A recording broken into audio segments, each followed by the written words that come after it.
Test 1 2 3.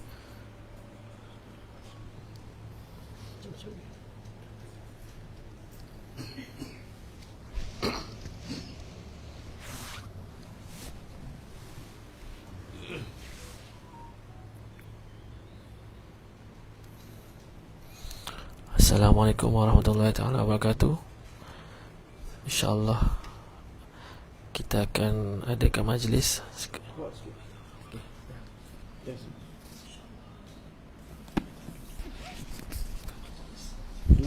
Aspek tadi, aspek belakang. Ya. Tengah.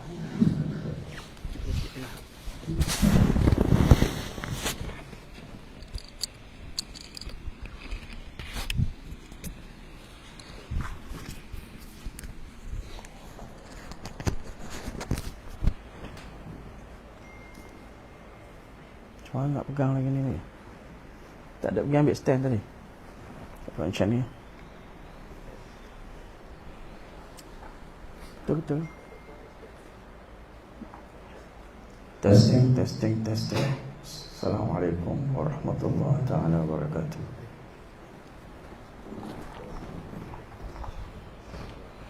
Allahu Akbar.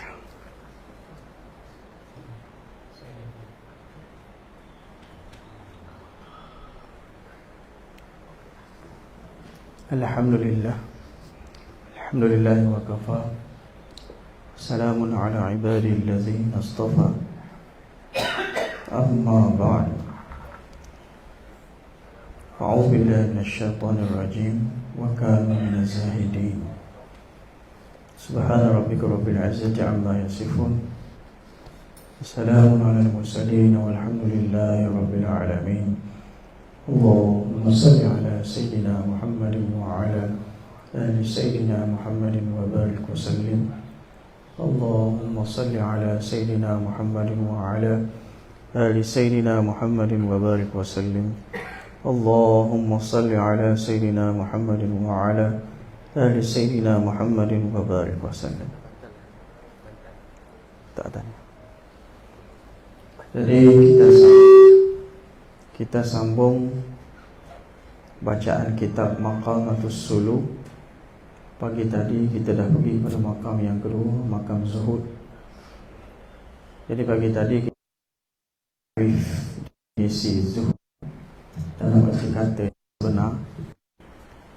Jadi sekarang kita sambung jenis Zuhud. Ada beberapa.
Pasang dah belum ni?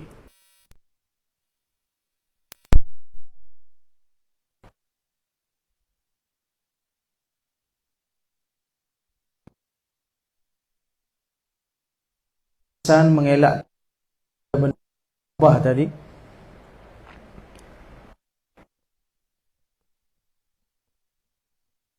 Berzuhud daripada benda yang mustabih. Apa maksud benda-benda yang mustabih? Yang ramai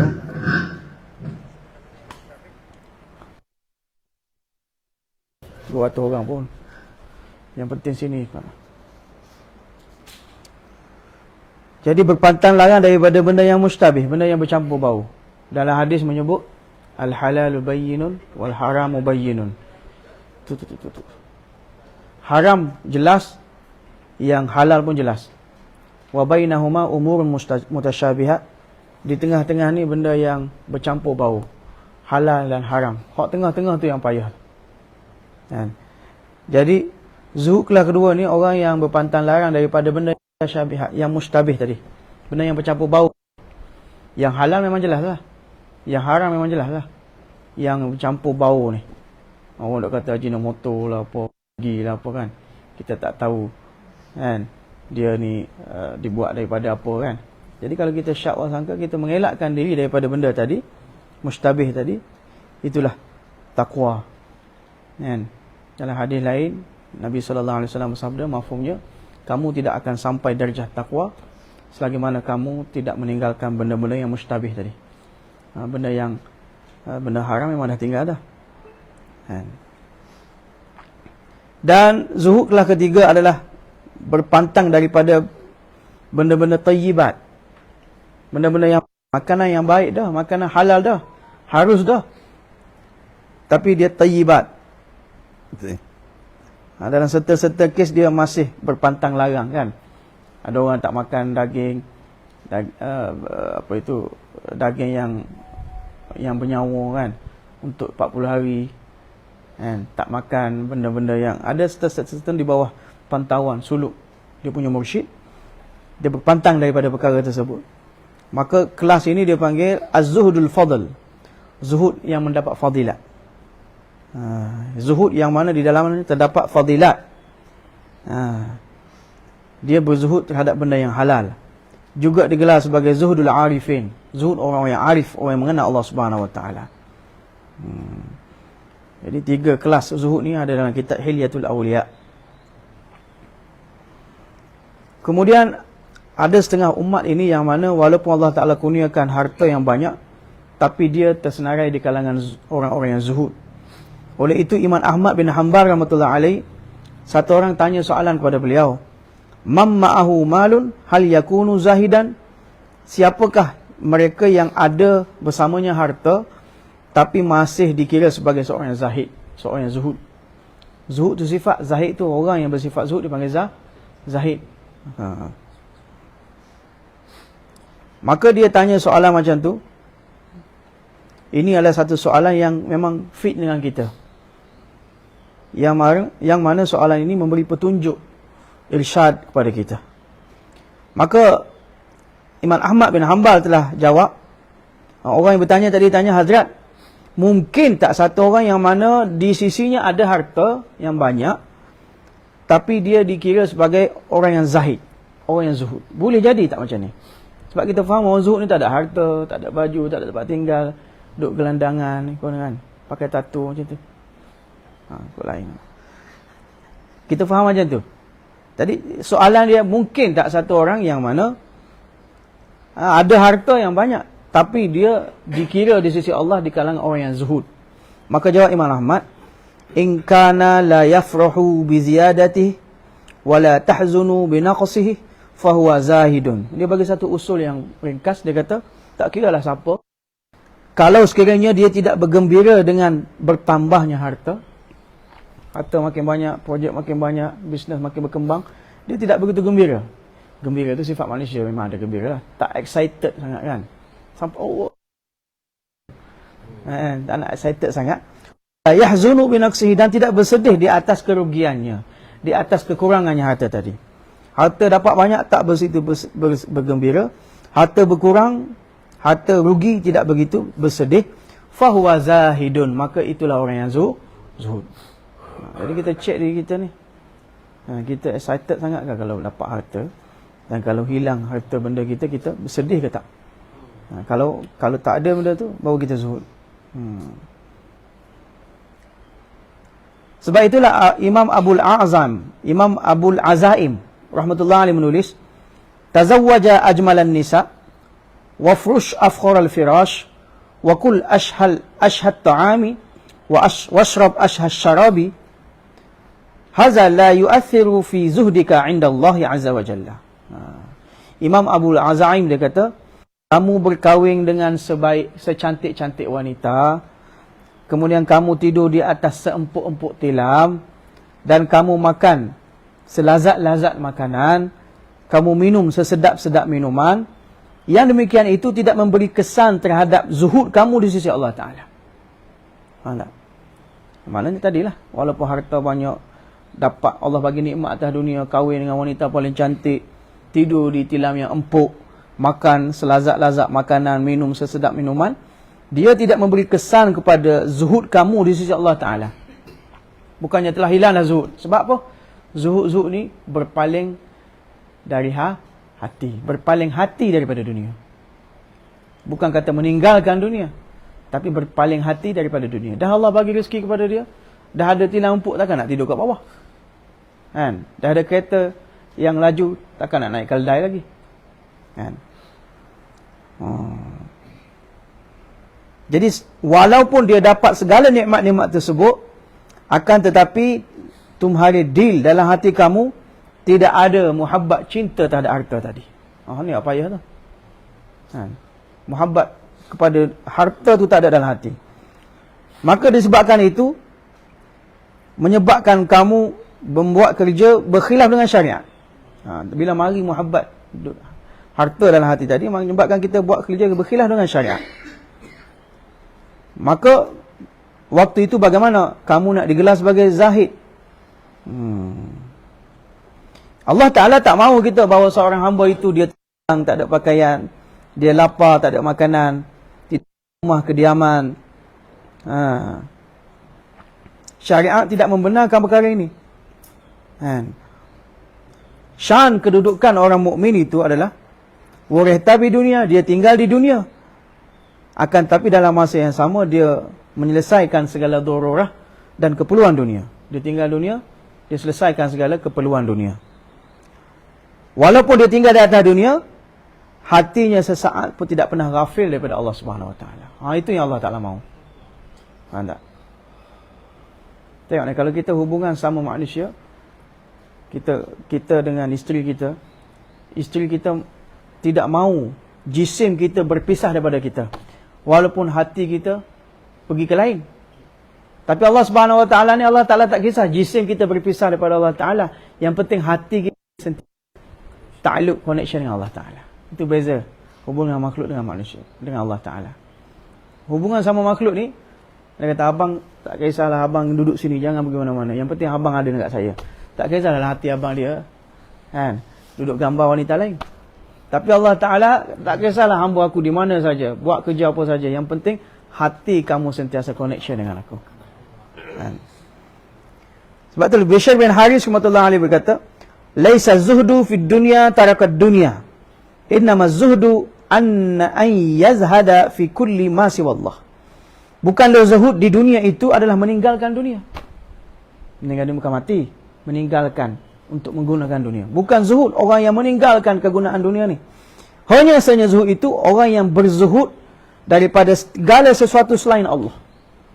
Makna hatinya berpaling daripada segala sesuatu selain Allah. Hubungan hati, connection hatinya hanya rasanya bukan dengan harta dunia. Walaupun dia tenggelam dalam harta dunia, hati dia satu saat pun, satu inci pun tidak terkesan dengan dunia. Itu makna zuhud yang sebenarnya. Kemudian Hadrat Bishr bin Haris tadi dia bagi dalil dalam Al-Quran. Bukan main-main, bukan cakap kosong. Dia bagi dalil dalam satu ayat. Dia kata, tengok ayat ini sebut haza Daud wa Sulaiman. Ini adalah Daud dan Nabi Sulaiman. Qad malakat dunia. Sungguh mereka ini dua-dua adalah raja di dunia ini. Wa kana indallahi minaz zahidin. Bukan ayat Al-Quran ni. Dia kata, adapun kedua-duanya di sisi Allah Kedua-duanya ayat Quran. Dua-dua di sisi Allah minaz zahidin, termasuk dalam golongan zahid. Daud dan Sulaiman dua-dua raja atas dunia ni. Maklumlah kalau raja ada istana, ada harta banyak, tapi mereka berdua termasuk dalam golongan apa? Zahidin. Dalam kitab Zuhdul Kabir lil Baihaqi. Jadi mereka berdua ni adalah raja di dunia ni. Tapi di sisi Allah Subhanahu Wa Taala mereka tetap termasuk dalam list orang-orang yang zuhud. Kita tengok ukuran zuhud di zaman sahabat radhiyallahu anhu. Oleh itu Hazrat Ali radhiyallahu anhu dan Hazrat Zubair radhiyallahu anhu, kedua-dua ni orang fakir, maknanya tidak banyak harta. Fakir, gharib, miskin. Kenapa? Kenapa jadi miskin tu? Ada sebab dia. Hazrat Ali radhiyallahu anhu di sisinya ada harta, bila ada harta saja jalan Allah. Seluruh umur dia duk sibuk membelanjakan harta dia dalam memberi zakat dan sebagainya. Tuan, kita nak bagi zakat selain daripada syarat cukup nisab, dia kena cukup apa satu lagi? Haul bagi. Cukup haul setahun baru layak bagi zakat. Selagi mana harta yang kita ada tadi cukup nisab tapi tak cukup haul, tak layak bagi zakat. Bila cukup pemilikan kita tu selama setahun, barulah kita kena bayar zakat. Jadi mereka ni bukan tak ada duit. Ali, Zubair ni mereka ada duit, ada harta. Tapi harta tadi tak lekat sampai setahun. Ada je belanja, ada je belanja, ada belanja. Sebab tu mereka tak layak bayar zakat. Bukan kata miskin tak ada harta. Ada harta terus belanja. Ada harta terus infak. Mereka menggunakan harta untuk membelanja di jalan Allah Subhanahu Wa Taala. Jadi Sayyidina Zubair radhiyallahu anhu dan Sayyidina Ali radhiyallahu anhu, halat kehidupan mereka zahirnya adalah ghurbah, miskin, fakir, akan tetapi mereka tetap tergolong dalam golongan zahidin. Tengok, Daud, Sulaiman orang kaya, harta benda di istana, termasuk dalam list zahidin. Hazrat Ali, Zubair walaupun orang miskin, orang fakir, tetap masuk dalam golongan zahidin. Pendek kata, nak masuk dalam golongan zahidin bukan harta syarat dia, bukan kaya syarat dia.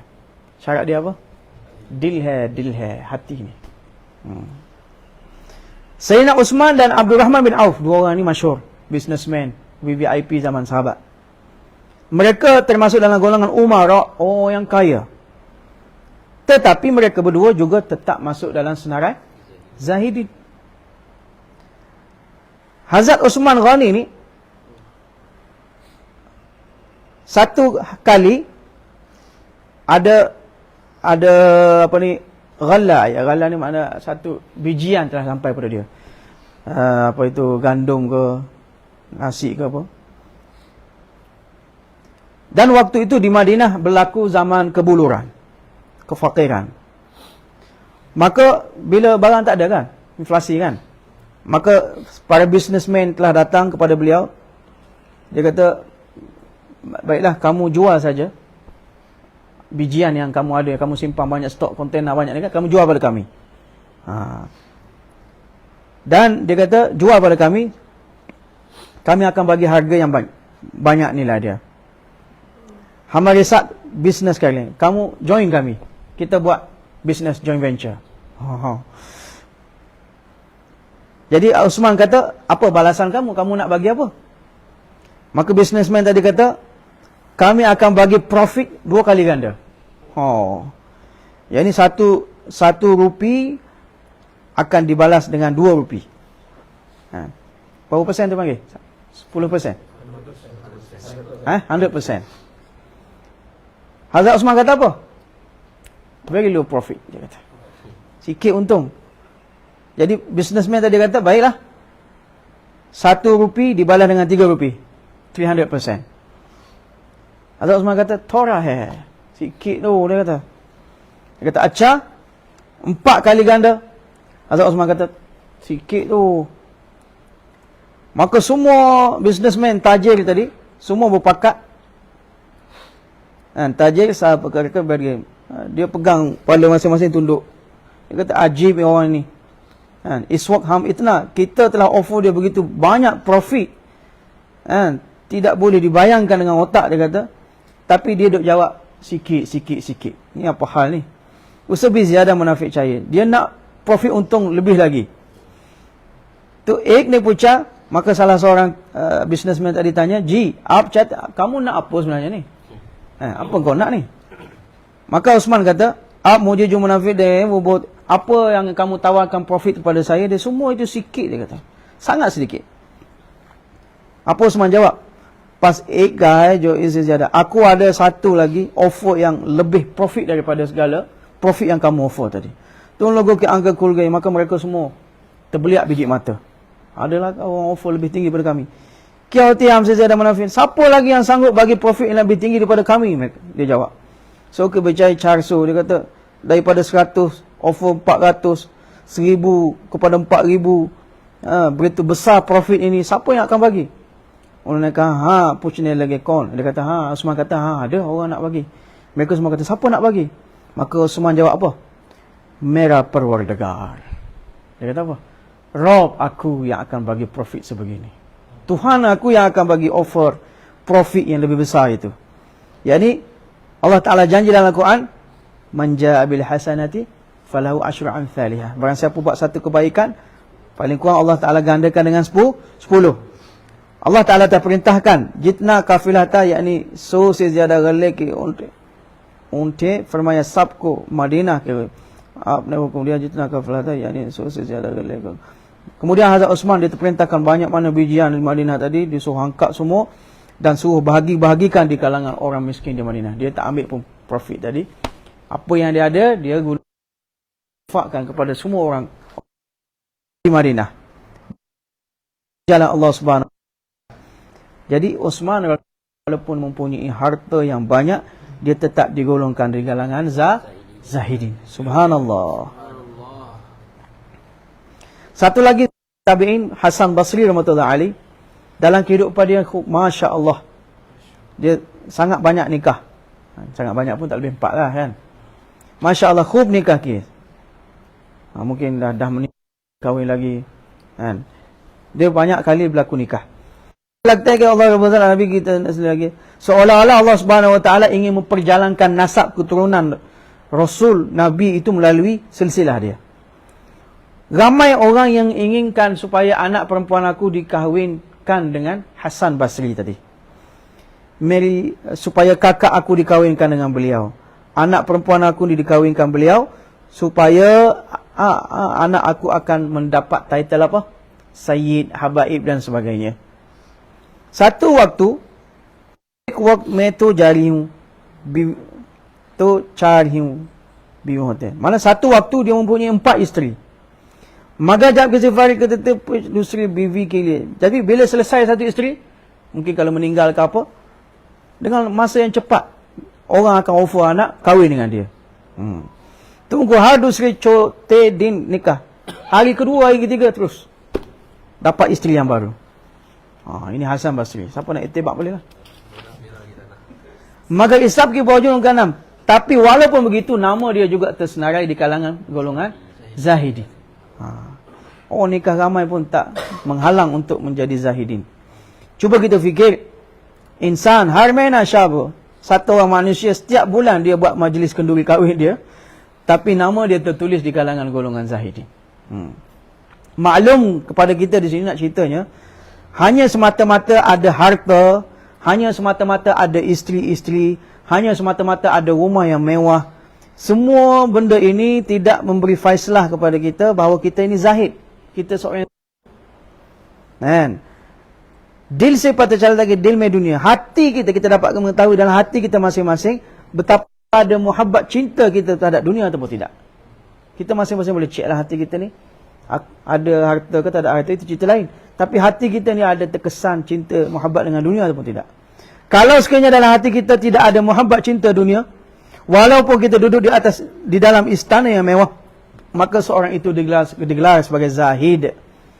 Akan tetapi kalau satu orang itu ada cinta muhabbat terhadap harta, walaupun dia tinggal di atas pokok, di bawah pokok sekalipun, dunia dar kelaiga, maka dia akan dianggap sebagai ahli dunia. Tak ada rumah, tempat tinggal tak ada, tapi muhabbat kepada dunia, muhabbat kepada harta, dia digelar sebagai ahli dunia. Jadi az-zahidu alladhi rafada ad-dunya li hubbillahi azza wa jal. Kita az-zuhudul kabir lil Baihaqi. Zahid adalah orang yang disebabkan cinta Allah Subhanahu Wa Taala, rafadad dunia. Dia bukan menghancurkan dunia lah, maknanya dia tidak ambil kisah sangat terhadap dunia demi untuk muhabbat cinta pada Allah Subhanahu Wa Taala. Itu zahid. Allahu akbar kabira. Jadi satu kisah sahabat, di kalangan umat ini telah berlalu beberapa golongan zahidin yang mana Allah Ta'ala kurniakan kepada mereka kesultanan, kerajaan yang besar. Pun begitu, mereka melalui kehidupan dengan fakir, miskin. Bila mana Umar radhiyallahu anhu telah naik, diangkat jadi khalifah, satu kali Hazrat Ali, Zubair, Uthman, Talhah, mereka telah duduk mesyuarat dalam satu majlis. Mereka mesyuarat untuk tentukan gaji baru untuk Amirul Mukminin daripada Baitul Mal. Nak naikkan gaji siapa? Hazrat Umar radhiyallahu anhu daripada Baitul Mal. वो उनके गुजर बस के लिए थोड़ा है और अपने लिए वजीफा में इजाफा करना. Kita tengok Amirul Mukminin बहुत sangat. Jadi kita kena tambah wazifah gaji dia. Tetapi kita buat keputusan, masalah sekarang ni siapa yang nak bagi tahu Umar kita telah naikkan gaji? Seorang pun tak berani, Umar kan? Sekarang ni siapa yang berani pergi beritahu Umar akan faislah kita ni, decision kita ni? Maka mereka telah buat keputusan supaya orang yang menyampaikan perkara ini adalah isteri beliau sendiri, Hazrat Hafsah, anak kepada Umar radhiyallahu anhu. Bukan isteri lah, anak kepada Umar radhiyallahu anhu, isteri Rasulullah sallallahu alaihi wasallam. Kita bagi tahu Hafsah, so Hafsah sendiri bagi tahu ayah dia. Dia merupakan puteri kepada Umar dan ummahatul mukminin, azwaj, isteri Nabi sallallahu alaihi wasallam. Maka kita buat request kepada beliau supaya dia pergi kepada ayah beliau dan cerita perkara ini. Maka 4 orang tadi pergi jumpa Hafsah dan telah pesan kepada Hafsah, sampaikan perkara ini kepada ayah kamu. Dan dalam masa yang sama kami request juga, jangan kamu bocorkan rahsia siapa yang bagi idea ni. Jangan sebut tahu nama. Maka Hafsah setuju. Maka bila Hafsah radhiyallahu anhu sampai kepada Umar dan dia telah sebut keputusan 4 orang tadi, ini ahli syura kan, keputusan tadi kepada Umar radhiyallahu anhu, maka muka dia telah mula berubah dah. Muka dah berubah dah, merah dah muka. Kesan daripada kemarahan muka dia. Maka dia kata, Umar kata, Muji, kamu bagi tahu aku siapa yang bagi show ni. Dia tekan anak dia. Kamu bagi tahu aku siapa yang bagi mesyuarat macam ni. Maka Hazrat Hafsah radhiyallahu anha berkata, tapi aku nak tahu apa pendapat kamu dulu. Aku nak tahu apa, kamu terima ke tak terima. Hazrat Umar kata, Hafsah, kalaulah aku tahu siapa nama-nama mereka, aku akan ubah muka-muka mereka. Maknanya aku tumbuk ke tampar sampai berubah bengkak muka. Tu ibadah. Kamu sendiri tahu bagaimana kehidupan Rasulullah sallallahu alaihi wasallam yang mengharungi kehidupan di rumah kamu, isteri Nabi kan. Maka Hafsah berkata, Rasulullah sallallahu alaihi wasallam mempunyai 2 pakaian, yang berwarna dan yang tak berwarna. Rasul sallallahu alaihi wasallam pergi sembahyang Jumaat pada hari Jumaat. Dan pakaian yang cantik tadi Rasulullah sallallahu alaihi wasallam pakai ketika hari Jumaat dan ketika nak menyambut mana-mana utusan datang. Kemudian Umar tanya, wahai Hafsah, apakah makanan yang terdapat, yang mewah, yang terdapat di rumah kamu? Maka Hazrat Hafsah radhiyallahu anha berkata, di sisi kami ada makanan daripada roti daripada barli. Roti barli, sunnah Nabi SAW. Satu kali aku telah memanaskan roti tadi, lalu aku tampalkan roti tadi dengan ghee. Apa ghee? Minyak sapi. Sapu minyak sapi atas. Roti panaskan, lalu sapu minyak sapi di atas. Maka Rasul sallallahu alaihi wasallam khubi dukusumadzalakar, Nabi makan dengan begitu selera sekali. Udusukubi, dan Nabi bagi makan kepada orang lain. Maka Umar radhiyallahu anhu bertanya, "Konsa bastar, Nabi tidur di atas tilam macam mana? Cuba kamu bagi tahu aku, tilam macam mana yang kami tidur?" Nabi sallallahu alaihi wasallam tidur. "Jo tere yaha, yang kamu hamparkan kepada baginda." Hafsah dalam menjawab, kami ada satu selimut yang tebal. Pada musim panas kami hamparkan keseluruhannya dan kami lipat dua bila mana tiba masa musim sejuk. Musim sejuk kan sikit, musim hamparnya. Kami ada satu selimut yang mana dihamparkan pada musim panas dan dilipat dua pada musim sejuk. Itu jawab Hafsah. Maka Hazrat Umar kata, Hafsah, kamu sampaikan kepada mereka-mereka tu. Inilah kehidupan Nabi SAW. Inilah gaya kehidupan Nabi SAW. Dan aku adalah seorang yang berharap terhadap kehidupan akhirat, bahawa aku juga menjadi seorang yang ittiba' Rasulullah SAW. Umpama aku seperti mana umpama dua orang, Nabi SAW dan kawan Abu Bakar Siddiq, itu orang semua ni yang berjalan di atas satu, yang mana orang telah sampai pada maksud, orang yang kedua telah sampai maksudnya, tinggal lagi aku orang yang ketiga, follow mereka. Kalau aku tidak sampai kepada mereka. Itu kata Umar. Maka dia kata, aku adalah orang yang ketiga yang sedang berjalan jalan yang sama. Kalaulah dua orang tadi telah sampai pada destinasinya, maka aku sepatutnya sampai di tempat yang sama. Kalau aku berjalan di atas jalan yang salah, yang berkhilaf dengan jalan mereka, maka aku takut aku tidak sampai ke destinasi. Jadi siapa kamu nak ubah jalan aku? Dia kata. Subhanallah. Dulu. Hari ni, Syekh kata hari ni manusia doa semaya ajak supaya dinaikkan gaji. Yang kawan ni marah pula. Dan siapa yang bagi idea suruh naikkan gaji dia ni? Ini orang yang zuhud dalam hati ni. Kan? Allahu Akbar. Malah dia menzahirkan kemarahan orang yang bagi idea untuk tingkatkan gaji dia. Satu kali beliau pergi sembahyang Jumaat, tapi dia datang lewat Umar ni. Maka bila dia sampai, dia minta uzur. Dia kata, hari ni aku lambat sampai kerana aku ada satu pakaian saja. Aku basuh pakaian tadi, dan pakaian lembab, aku terpaksa keringkan dia dulu. Dah kering semua, baru datang ke sini. Sebab tu lambat tu. Kita lambat sembahyang Jumaat, duk scroll telefon kan. Zap 1.30 dah. Ini kerana baju tak ada. Kan? Engkau pun lagi alawah. Dan aku tidak ada baju lain selain baju tu. Satu kali beliau sedang berkhutbah. Apki longi me bara. Yang mana ketika berkhutbah, kain dia terdapat 12 tampungan. Jenis ek camre, yang mana salah satu tampungan tadi, ada satu tampungan yang dibuat daripada kulit. Ya isyaski fakir ke alam. Ini keadaan kefakiran Umar radhiyallahu anhu pun begitu, dia digelar di kalangan golongan Jadi contoh depan kita ada yang memang yang tak ada harta pun termasuk dalam golongan zahidin. Ada di kalangan yang berharta, yang beraset banyak pun termasuk dalam golongan zahidin. Yang malangnya kita ni yang harta pun tak berapa banyak. Kan? Nak kata miskin pun tidak, nak kata kaya tidak. Tapi tersenarai dalam golongan na'udzubillah, wallahu alam. Hazrat Umar bin Aziz rahmatullah alaih. Umar bin Aziz ni Umar yang kedua. Dia digelar sebagai Umar Sani. Umar yang kedua. Waktu itu dia adalah seorang Amirul Mukminin. Tetapi dia seorang yang zahid. Amirul Mukminin, dalam masa yang sama dia zahidin. Seluruh kehidupan dia zuhud fid dunia. Dia ada satu sampel zuhud fid dunia. Kalau kita tinjau kehidupan dia, walaupun dia pangkat khalifah, tapi dia kehidupan dia begitu tidak takalluf, tidak berprotokol sangat. Kan? Bila orang offer dia kenderaan kerajaan, dia kata, apa aku harapkan terhadap kenderaan-kenderaan ini? Apa hubungan aku dengan kenderaan-kenderaan ini? Dia kata, aku ada kaldai yang boleh aku tunggang. Kan?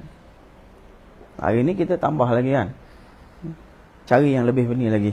Kenapa? Kami orang kerajaan, kami kena ada apa? Kenderaan yang, saya tak sebut nama kenderaan yang mana yang lebih lagi. Ni dia kata, aku dah ada unta, aku dah ada kaldai, kenapa aku perlu gunakan harta milik kerajaan ni? Kemudian orang tentukan guard jaga dia, muhafizin, orang yang jaga dia, guard. Maka dia kata, apa aku perlu dengan guard-guard ni semua? Aku adalah satu individu daripada umat muslimah.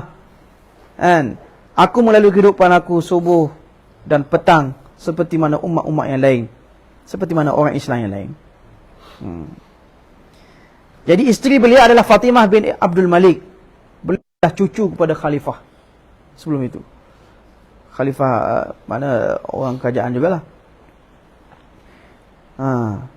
Jadi Fatimah bin Abdul Malik cucu kepada Khalifah bin Hinti, dan dia juga adalah anak khalifah dan juga kakak kepada khalifah. Dia melalui kehidupan yang begitu mewah dan senang sekali.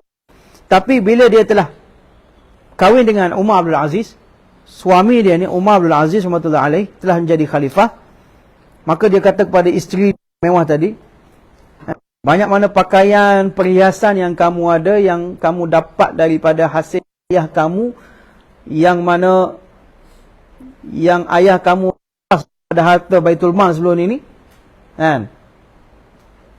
Sama ada harta yang kamu ada pada kamu, baju, perhiasan, berian semua tadi, kamu kembalikan ke Baitul Mal, ataupun kamu berpisah daripada aku. Oh, bagi warning terus. Harta yang kamu ada, yang kamu dapat rampas daripada harta Baitul Mal sebelum ini ayah kamu, sama ada kembalikan balik kepada Baitul Mal, ataupun kita bercerai saja. Hari pertama dia bagi warning terus. Maka Fatimah bin Abdul Malik tadi dia buat keputusan 1 minit saja, dia kata, tak, aku tak akan berpisah pada kamu. Aku akan kembalikan semua harta kepada Baitul.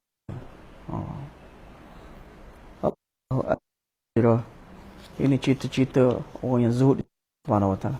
Kita baca apakah fadilat orang. Abu Darda rahmatullah alaihi radhiyallahu taala anhu, dia telah mengungkapkan satu perkataan yang indah, cantik sekali. Dia kata, la in khalaftum li ala rajulin minkum annahu azhadukum la ahlifanna lakum annahu khairukum. Kalaulah kamu bersumpah berkenaan dengan satu orang dan kamu mengatakan dia adalah orang yang paling zuhud di kalangan hamba Allah, maka aku akan bersumpah kepada kamu, orang yang paling zuhud di sisi Allah Subhanahu wa taala di oleh orang yang paling banyak membuat kebaikan. Orang paling banyak buat khair, kebaikan, itulah orang paling zuhud. Allahu akbar kabira. Siapa di sisi kamu orang yang paling zuhud adalah orang yang paling terbaik di sisi kamu. Maknanya orang yang zuhud ni orang yang paling khair, orang yang paling terbaik di sisi umat manusia. Satu hadis mai Allah kepada Habib sallallahu alaihi wasallam, Nabi sallallahu alaihi wasallam bersabda, "Iza ra'aitumur rajula qad utiya zuhdan fid dunya wa qillata mantiqin." Bila kamu melihat seorang lelaki yang mana Allah Taala kurniakan zuhud kepadanya dalam kehidupan dunia ni, dan dia sangat kurang bercakap, qillata mantiqin, sangat kurang bercakap. Allah Taala kurniakan zuhud dan dia sangat kurang bercakap, maka apa perlu kamu buat? Faqtaribu minhu fa innahu yulaqqal hikmah. Maka hendaklah kamu rapatkan diri dengan mereka. Hendaklah kamu dekatkan diri dengan dia. Kenapa? Fa innahu yulaqqal hikmah. Kerana orang semacam ini telah dicampakkan hikmah oleh Allah Subhanahu wa taala. Sebab itu proses nak dapat hikmah dia kena melalui jalan zuhud dulu. Pertama, adab. Yang kedua, ilmu yang munafik. Yang ketiga, zuhud fid dunia. Ini bab lain lah. Lepas sisi Allah Ta'ala, faman utiya hikmatan faqad utiya khairan katsira. Orang siapa dikurniakan hikmat, sesungguhnya dia telah diberi yang banyak di sisi Allah Subhanahu wa taala. Jadi orang yang zuhud ni percakapan ayat semua kena dengan hati kita. Kita pergi nak dengar penjelasan, ada pelbagai iskal, kritikan dalam kepala fikiran kita ni, bila duduk dengar bayan dia akan terungkai habis. Ini alamat orang yang hikmat. Imam Azam rahmatullah alaih, Imam Abu Hanifah, satu orang yang mana Allah tak kurniakan apa? Hikmat yang begitu tinggi sekali. Hikmat yang mana orang lain tak boleh fikir. Hanya orang yang hikmat juga dapat memahami perkataan dia. Satu kali dia duduk dalam macam ni, dalam majlis dia tu ada imam-imam yang besar, anak murid dia, Imam Yusuf, Imam Zufar, Imam Ahmad bin Syaiban, semua ada. Tiba-tiba datang orang tu, masuk lambat tadi, macam Razi tadi kan, masuk lambat. Kemudian orang tua tu tanya, dia buat soalan. Last pada majlis dia buat soalan, wow atau wawain, dia kata. Satu wow ataupun dua wow. Soalan dia apa? Wow atau wawain. Satu wow ataupun dua wow. Imam Abu Hanifah jawab, wawain, 2 waw. Lepas tu orang tua terjawab apa? La wala. Dia pun belah. Bila habis majlis, Imam Abu Yusuf, Imam Zufar semua pening. Dia kata, ni siapa ni tuan imam, orang tua ni datang lah main waw, wawain, la wala belah. Apa dia soal, apa yang kamu jawab, apa yang dia cakap. Jadi Imam Abu Hanifah kata, sebenarnya dia buat persoalan kepada aku. Dia tanya, di sisi kamu Imam Abu Hanifah, bila baca At-Tahiyatul Mubarakah dalam tasyahud akhir tu, baca versi mana? Dia ada 2 versi. Satu versi, satu waw yang kita baca ni, At-Tahiyatul Mubarakah tus salawatut tayyibat, satu waw saja. Ahnaf, golongan Ahnaf dia baca versi Mas'ud, kalau tak silap saya, dia khilaf Ibnu Mas'ud, Abbas. 2 waw, At-Tahiyatul Mubarak macam mana tu, tapi dia ada 2 waw tengah-tengah. Dia panggil 2 waw. Versi 2 waw. Kita ni versi 1 waw. Jadi dia tanya aku, kamu ni 1 waw punya ataupun 2 waw punya? Aku jawablah 2 waw, wawain. Bahasa Arab wawain, makna 2 waw.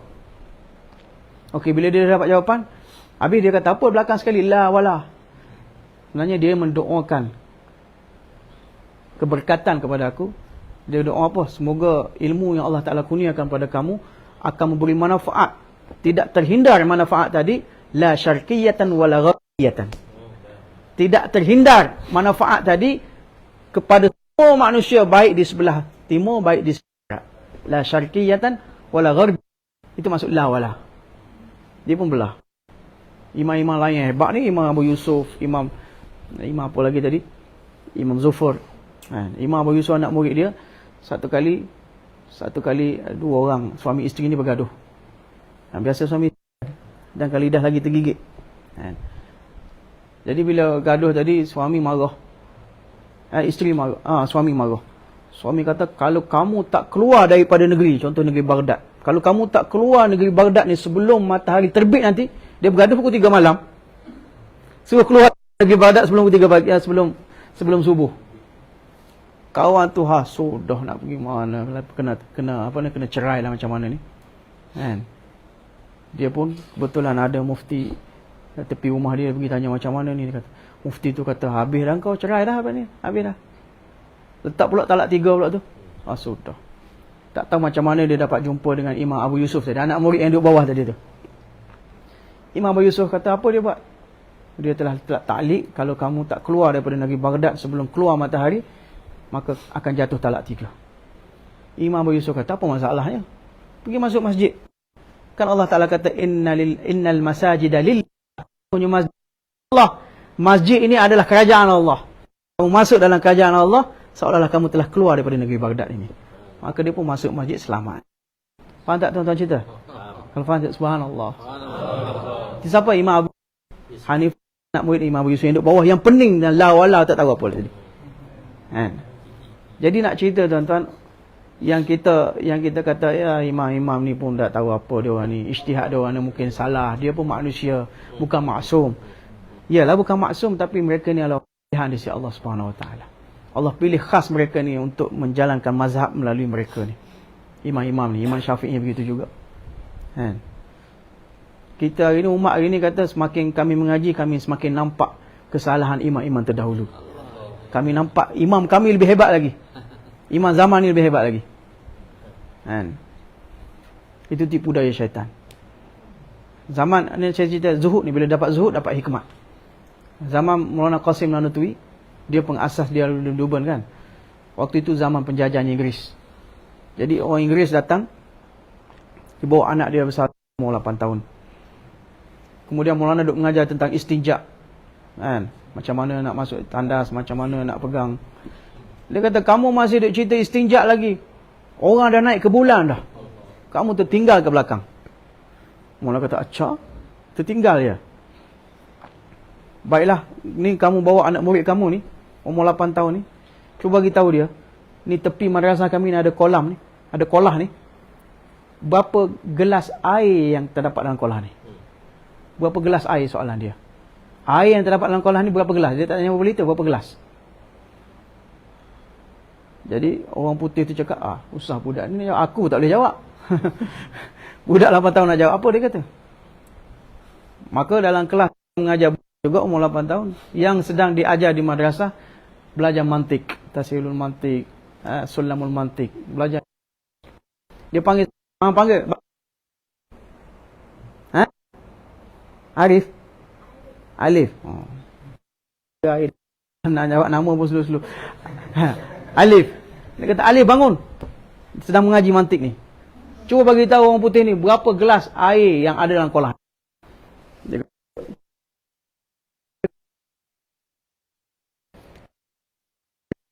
kolam ni tak banyak gelas perlu. Satu gelas saja. Tapi kalau saiz gelas kolam ni, berapa gelas air? Orang kata, oh iya juga semua mengaji banding dengan anak orang putih yang kata mengaji sampai ke bulan tadi. Jadi itu hikmah. Satu hikmah Allah bagi, satu dia panggil hadirul jawab. Hadirul jawab ni orang yang mana Allah kurniakan bila dia berdebat apa, Allah Taala bagi ilham terus, zap dia jawab terus terlopong. Fabuhital ladzi kafar. Tak boleh jawab. Itu hikmah Allah bagi. Tak semua Allah bagi. Ada orang ilmu banyak tapi debat tak boleh debat. Tak boleh nak jawab. Bila jawab dia kokak-kokak lekat. Ada orang ilmu tak ada, tak banyak sangat. Tapi Allah bagi ilham. Waktu debat tu mari zak-zak macam hujan turun. Dia boleh jawab zak-zak boleh tangkap. Hari ini baru boleh debat. Jadi debat ni bukan kerja semua orang. Kalau mengaji di Pakistan, tahun akhir tu dia ajar kelas-kelas. Macam mana nak menentang firqah batil ni. Bagaimana nak menghadapi dengan Syiah, menghadapi Wahabi, Salafi, menghadapi golongan-golongan firqah yang batil ni. Dia ajar juga bagaimana cara munazarah, bagaimana nak munazarah. Munazarah ni debat lah.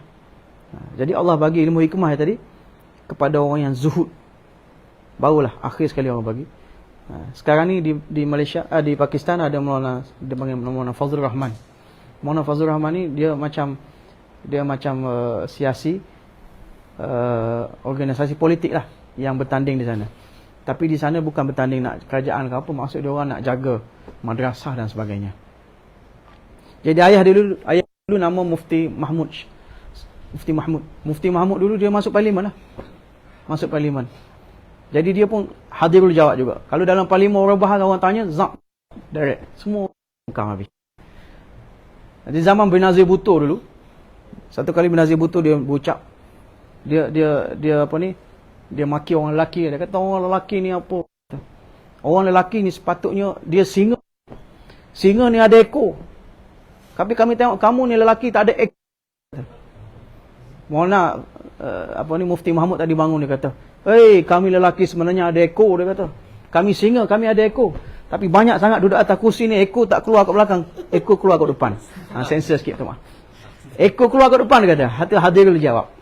Jawab secara spontan. Benazir senyap. Bila dia turun daripada parlimen, semua orang kan style orang hari ni kan, semua perempuan orang salam. Jadi Maulana jaga batas syariat ni. Dia apa dia buat, tak salam. Dia butuh awal kan, mari tak payah salam, kita peluk je. Semua lakat lari habis. Siapa nak peluk dia? Ini orang yang mana Allah Ta'ala bagi hikmah bila melalui proses zuhud tadi. Jadi mudah-mudahan Allah Ta'ala bagi hakikat zuhud kepada kita, dan akhirnya Allah Ta'ala bagi hikmat yang banyak kepada kita, yang mana menyebabkan hikmat tadi orang akan datang mudah kepada hidayah petunjuk Allah Subhanahu Wa Ta'ala. Wa akhiru da'wana anil hamdulillahi rabbil alamin. Jazakumullah. Kita jumpa lagi.